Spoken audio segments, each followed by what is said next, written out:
제가 하나님 말씀을 봉독하도록 하겠습니다. 내 부모를 공경하라. 그리하면 내 하나님 여호와가 내게 준 땅에서 내 생명이 길리라. 아멘. 우리 한 절밖에 안 되는 말씀이니까 우리 한 목소리로 같이 다시 한번 읽어보도록 하겠습니다. 시작. 내 부모를 공경하라. 그리하면 내 하나님 여호와가 내게 준 땅에서 내 생명이 길리라. 아멘.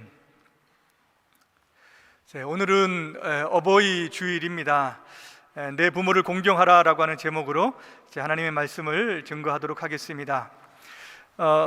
내 부모를 공경하라, 내 아버지와 어머니를 공경하라 라고 하는 이 말씀은 우리가 읽었던 이 본문은 십계명 가운데 5번째에 해당되는 그런 계명이지요. 사실 설교자 자신도 굉장히 부담이 되는 말씀입니다. 그리고 우리 모두가 자신 있게 이 말씀 앞에서 떳떳하다 이렇게 생각하지는 아마 못할 겁니다. 그런데 돌이켜보면은 과거보다 현재 우리의 살아가는 이 시대가 부모님을 대하는 자세와 태도가 조금 더 가벼워진 시대가 아닌가, 부모 공경이 좀 약해진 시대가 아닌가라고 하는 그런 생각을 할 수밖에 없는데요. 오늘 이 말씀을 통해서 다시 한번 부모 공경의 의미를 되새겨보는 시간 되기를 주님의 이름으로 바랍니다. 가장 먼저 여러분, 부모 공경이라고 하는 것이 내 부모를 공경하라라고 이렇게 말씀을 하는데, 공경한다라고 하는 것은 어떤 것을 의미할까요? 여기 공경이라고 하는 단어에 쓰인 이 원문은 카바드라고 하는 그런 단어입니다. 카베드 이렇게 부르는데, 카바드라고 하는 단어는 무겁다라고 하는 그런 의미를 가지고 있습니다. 무겁게 여기다라고 하는 그 원문의 의미입니다.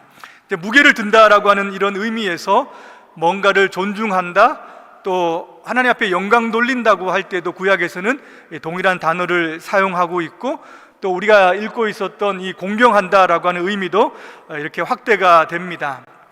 부모를 공경한다라고 하는 것은 부모를 무겁게 인식한다라고 하는 그런 의미가 되는 거죠. 부모님이 살아온 인생의 삶의 무게를 존중한다, 그것을 귀하게 여긴다라고 하는 그런 말입니다.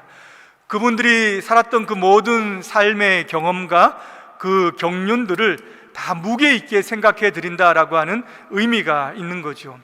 부모 공경이라고 하는 것은 여기에서부터 시작을 하는 겁니다. 여러분 한번 잘 생각해 보시기를 바랍니다. 누가 부모 공경을 하는가, 누가 부모님을 존중하고 잘 모시는가 생각해 보면 부모님의 삶의 무게를 인정하는 그런 자녀들입니다. 부모님의 삶의 무게, 부모님의 인생의 무게를 가볍게 생각하는 그런 자녀들은 부모 공경을 할 수 없는 것이죠. 여러분, 누가 부모님의 말씀을 귀한 교훈으로 받고 부모님의 말씀을 자기 인생의 중요한 지침으로 누가 삼는지 한번 보십시오. 부모님이 이 세상에서 살아오면서 가지고 있었던 모든 삶의 경험들, 거기에서 나오는 말을 귀하게 여기고 존중하는 자녀들이 부모님의 말씀을 귀하게 여기는 것입니다. 그렇지 않게 되면은 그 부모님의 말씀은 잔소리로 우리가 생각하게 되는 것이죠. 누가 나이 들어가면서 약해진 부모님을 복량하고 공경하는가 한번 보십시오. 부모의 삶이 충분히 존중받을 만한 그런 가치가 있다라고 여기는 사람들, 그렇게 여기는 자녀들이 부모님을 복량하고, 그렇지 않게 생각하는 자녀들은 늙고 약해져가는 그런 부모는 자신의 인생의 짐으로 그렇게 여겨질 뿐입니다. 여러분, 여기 부모님을 공경하라라고 했었을 때에 부모 앞에는 어떤 수식어도 있지 않아요. 인격적인 부모를 공경하라, 또는 능력 있는 부모, 훌륭한 부모, 양육을 잘한 부모, 권위 있는 부모, 위험 있는 그런 부모를 공경하라라고 이렇게 말씀하지 않습니다. 어떤 부모라도 그분이 나의 부모라고 여겨진다면은, 내 부모라고 한다면은 공경하라라고 이렇게 명령을 하고 있다는 거죠. 부모의 어떤 면을 평가해서 이 부모님을 내가 존중해야 되겠다 이렇게 말씀하지 않는다는 거죠. 부모 공경에 대한 어떤 잣대도 어떤 기준도 사실은 없습니다. 그것을 부모 공경의 결정적인 기준으로 제시하고 있지 않다는 거예요. 우리는 부모라고 이렇게 이야기하지만은 성경에는 분명히 아버지와 어머니를 가리킵니다. 내 아버지와 내 어머니를 공경하라, 이렇게 나와 있어요. 아버지, 어머니 두 분 동일하게 그분들을 공경해야 된다라고 이렇게 성경은 말씀을 하고 있죠. 두 분 가운데의 인격이 다르고 두 분 가운데의 사회적인 지위가 다르고 출생이 다를 수 있고 학력이 다를 수 있습니다. 그런 차이에도 불구하고 그런 것은 부모 공경, 두 분을 공경하는 데 있어서 아무런 장애물이 되지 않는 것이죠. 자신과의 관계에서 나는 아버지가 조금 더 좋고 나는 어머니가 조금 더 좋기 때문에 내 마음이 내가 좋아하는 분으로 조금 더 기울 수 있습니다. 그런데 그것이 부모님을 공경하는 데 있어 가지고 부모님을 공경하는 데 있어서 차이가 돼서는 안 된다라고 이야기하는 거죠. 두 분이 살아 계시고 두 분 다 생존해 계신다면은 두 분 모두에게 동일한 무게를 가지고 존중하고 또 공경하는 것이 마땅하다라고 말씀을 하는 겁니다. 여러분, 실제 일상을 살아가면 자녀들 가운데에서 부모님에게 상처 하나 받지 않고 살아간 자녀들은 없습니다. 돌이켜보면 서운함이 있고 또 아쉬움이 있습니다. 성인이 되었지만은 부모로부터 받은 상처가 그대로 남아있는 경우도 많이 있어요. 우리 주변을 보면은 사명이 없이 자녀를 양육하는 부모, 또 부모의 어떤 기본적인 역할도 감당하지 못하고 지금도 그대로 변하지 않는 모습을 가지고 있는 부모들도 있습니다. 근데 성경은 그런 것에 대해서 이야기하지 않고 부모는 자기에게 생명을 주신 분이다, 하나님께서 생명을 주실 때에 유일하게 협력하신 분이 부모님이다라고 하는 거죠. 그런 의미에서 부모는 하나님의 대리자, 이 땅에 우리에게 주신 하나님의 대리자로 보내주신 분이다라고 우리가 알고 섬겨야 된다라고 성경은 말씀하고 있는 겁니다. 이런 부분에 대해서 어떤 분이 이런 글을 쓴 것이 있었어요. 어떤 가정에서 부모가 인격적으로 존중할 만한 그런 아무런 근거가 없고 자녀에 대한 사명과 책임을 전혀 수행하지 않는 부모라도 자녀는 그 부모를 지극히 존경할 수 없을지라도 최소한 소중히 여기고 존중할 의무는 있는 것이다. 왜냐하면 부모는 자기들을 낳아서 어느 기간까지 양육하고 보호해 준 공적이 있기 때문이다, 이렇게 말씀을 하는 것을 제가 읽었습니다. 지극히 존경은 할 수 없지만 그런 부모라도 소중히 여기고 존중할 의무는 자녀들에게 마땅히 있다라고 말씀을 하는 거죠. 잠언 32장 22절에도 너를 낳은 아비에게 청종하고 내 늙은 어미를 경히 여기지 말라. 너를 부모가 낳아 주었기 때문에 당연히 청종해야 된다라고 말씀을 하고 있는 것입니다. 늙었다고 해서 경히 가볍게 여기지 말라라고 말씀을 하는 거죠. 때로는 상처가 많고 힘든 자녀들 가운데 왜 나를 낳았습니까? 라고 이렇게 이야기할 수 있을지 모르겠어요. 그런데 이런 하나님의 말씀을 통해서 생각해 보면은 그것은 부모를 통해서 자신을 낳아준 하나님을 저항하는 것이고 하나님을 대항하는 말이다라고 하는 것을 우리가 잊지 않아야 될 것입니다. 자신을 낳아준 부모님, 자신을 낳아준 아버지와 어머니의 인생의 무게, 그분이 살아오신 삶의 발걸음, 삶의 모든 경험과 행적들, 이런 것들을 우리가 인정하고 존중하는 것이 마땅하다. 여기에서부터 부모 공경은 시작된다라고 하고 말씀을 하는 것이죠. 두 번째로 우리가 생각해 볼 문제는 이것은 반드시 내가 실천해야 되는 계명이다라고 하는 거예요. 이 부모 공경의 말씀은 나 자신에게, 하나님께서 나 자신에게, 자기 자신에게 직접 주신 계명으로 우리가 받아들여야 합니다. 물론 하나님의 모든 말씀들은 다 나에게 해당되는 말씀이죠. 어떤 말씀도 나에게 해당되지 않는 것은 없습니다. 다 내가 실천해야 되는 말씀인데, 그런데 부모 공경에 대한 말씀은 특별히 그런 마음을 가지고 실천해야 된다라고 하는 것을 성경이 강조하고 있기 때문입니다. 여러분, 10가지 계명 가운데 첫 번째 계명부터 네 번째 계명까지는 하나님과 관계에 대해서 우리가 지켜야 되는 계명이고, 다섯 번째부터 10번째는 우리 사람들 사이에서 우리가 지켜야 되는 그런 계명입니다. 여러분, 5번째부터 10번째 계명을 자세히 보게 되면은 너라고 하는 2인칭 단수가 5계명, 9계명, 10계명 이렇게 3군데에 나와 있는데요. 그런데 5번째 계명에는 유독 5번이나 너라고 하는 2인칭 단수를 사용하고 있다는 거예요. 5번이나 너가 이렇게 너라고 하는 2인칭 단수를 사용해서 네 아버지, 너 어머니 네가 공경하라라고 이렇게 말씀을 하고 있다는 거죠. 이런 면목은 매우 강조하는 것이고, 다른 사람이 아닌 이것을 읽고 있는, 이것을 듣고 있는 내가 실천해야 되는 그런 계명이다라고 하는 것을 분명하게 나타내는 그런 표현입니다. 여러분, 부모 공경은 내가 하는 거예요. 내가 해야 되는 것입니다. 살다 보면은 나보다 형편이 좋은 형제들이 있습니다. 그런 형제들에게 너희들이 더 많이 부모님을 좀 공경하면 되지 않겠니? 라고 우리가 생각할 수 있는데, 그것이 아니다는 거예요. 내가 할 수 없는 몫까지 조금 너희들이 다 해라, 다 해줬으면 좋겠다, 때로는 형님이, 때로는 동생이 해줬으면 좋겠다라고 하는 마음을 가질 수 있는데, 그것이 아니다라고 하는 거예요. 나는 부모님으로부터 좀 멀리 떨어져 있고 내가 하는 일이 바쁘기 때문에 가까이 있는 형제들이 조금 이것들에 대해서 더 신경을 썼으면 좋겠다, 이렇게 하고 넘어갈 수 있는데, 그런 계명으로 받을 수 없다라고 하는 거죠.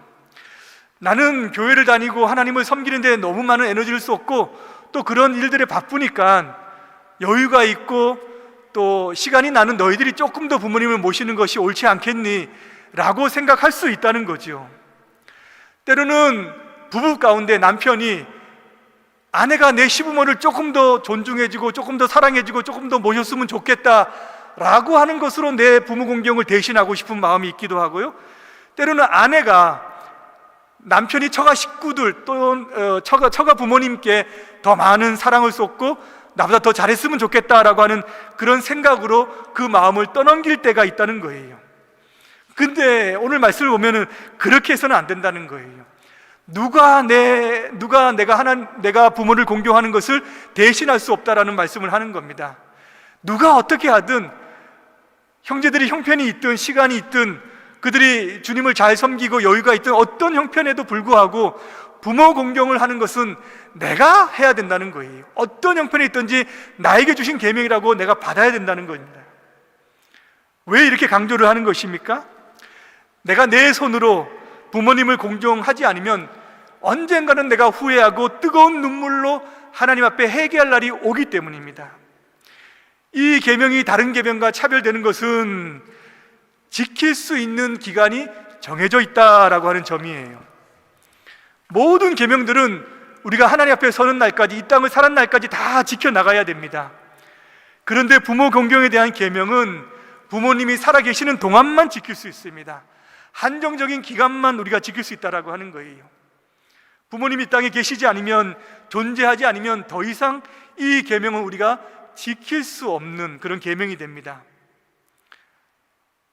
물론 이 부모라고 하는 의미를 우리가 학대해서 해석하고 또 적용할 수 있는 부분이긴 하지만, 정말 이 부모님이라고 하는 그 대상에 대해서 한계를 지은다면은 무한하지 않다라고 하는 점을 우리가 기억해야 된다는 거예요. 여러분들이 잘 알고 있는 옛 문헌 가운데도 이런 시가 있죠. 나무는 고요하고자 하되 바람이 그치지 않고, 자식은 부모를 복량하고자 하나 어버이는 기다려주지 않는다. 이런 유사한 말씀들이, 유사한 우리 옛 문헌들이 너무나도 많이 있습니다. 사람들은 있을 때는 소중히 여기지 못해요.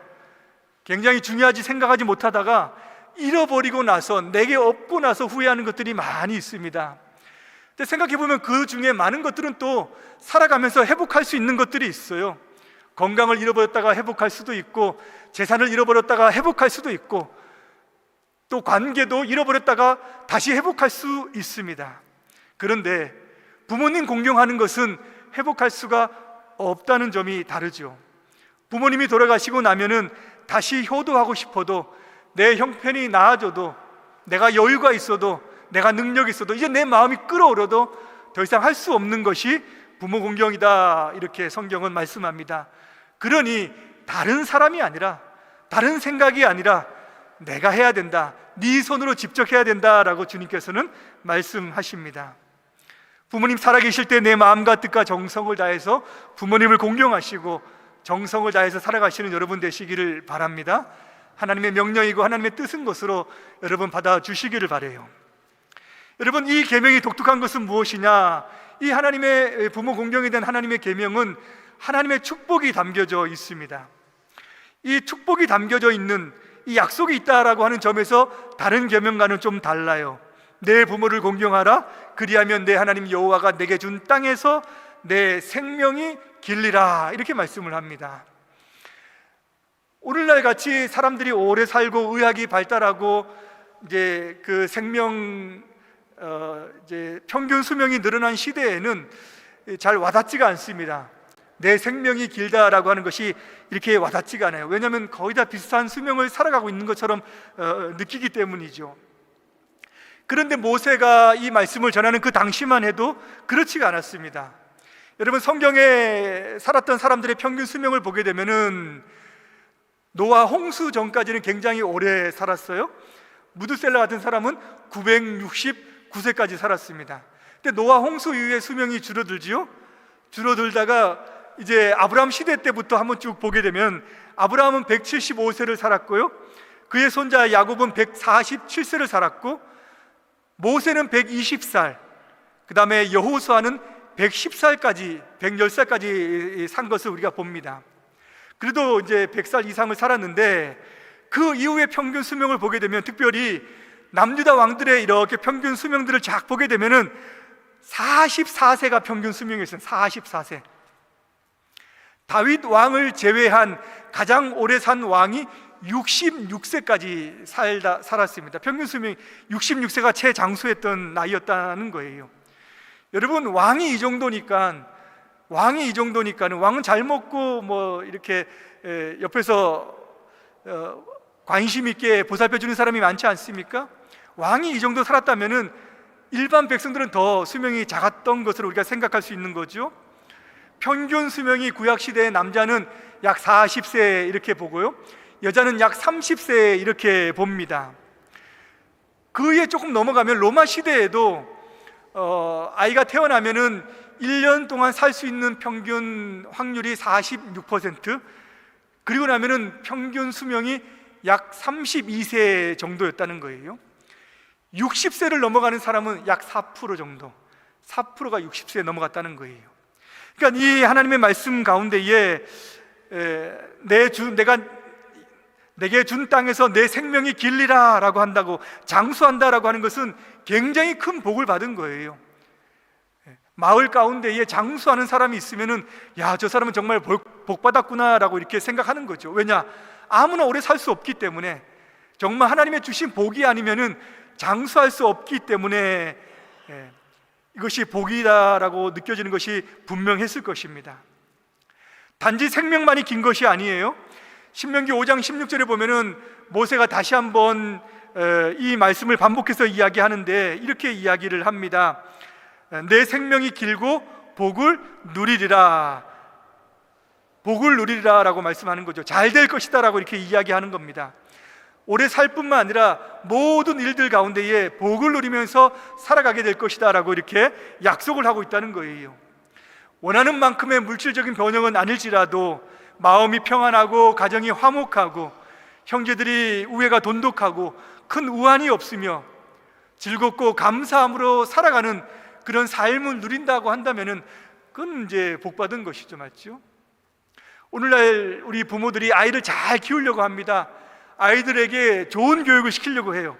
그러면서 이제 마음 뒤편에는 기대를 합니다. 이 아이들이 잘 크고 나중에 좋은 직장과 성공하게 되면은 나중에 나를 잘 복양하지 않을까라고 생각을 하죠. 근데 여러분, 성경은 그렇게 말하지 않습니다.